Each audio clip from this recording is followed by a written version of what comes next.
গত ৬ মাসে একবারও মায়ের খোঁজ নেয়নি সন্তান। অতঃপর ঈদের ছুটিতে বাড়ি গিয়ে দেখলেন ঘরের মেঝেতে মাটির মধ্যে গর্ত করে পুঁতে রাখা হয়েছে মায়ের মরদেহ। গলে পচে কঙ্কাল হয়ে গেছে অভাগী গর্ভধারিণী সেই মা।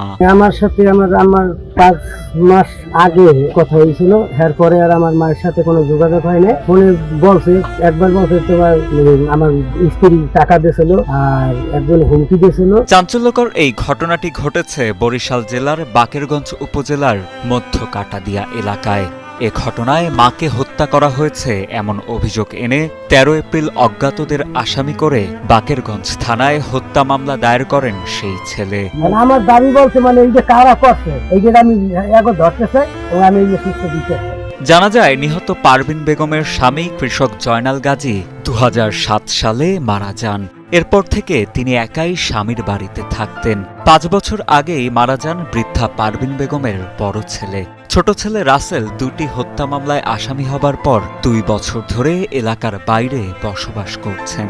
বিগত ৬ মাস ধরে কোনো খোঁজ ছিল না পারভিন বেগমের। আমার সাথে তারা মোবাইলে এই ঘটনার আগে কথা হয়েছে, যে বলছে যে আমি চন্দ্রবনে আসি, আমি একটু অসুস্থ, আমার কিছু ঔষধের টাকা, আমি ১,০০০ টাকা তাকে পাঠাই দিচ্ছি, একটা বিকাশ। এটা ৫-৬ মাস হয়ে গেছে। বৃদ্ধ পারভিন স্বজনদের বাড়িতে বেড়াতে গিয়েছে ধারণা করে কেউ তার খোঁজ নেননি বলেও জানা যায়। তবে গত ১৩ এপ্রিল ঈদের ছুটিতে বাড়িতে এসে মা পারভিন বেগমকে না পেয়ে খোঁজাখুঁজি শুরু করে তার পুত্রবধূ। পরে ঘরের মাটি দেখে সন্দেহ হলে সংশ্লিষ্ট থানা পুলিশকে খবর দেয় তারা।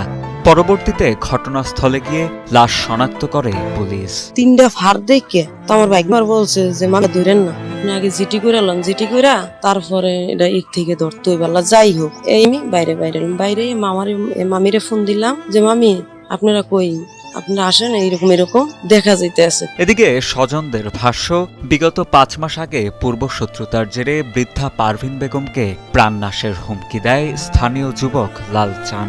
এরপর থেকেই তার কোনো খোঁজ পাওয়া যায়নি। 5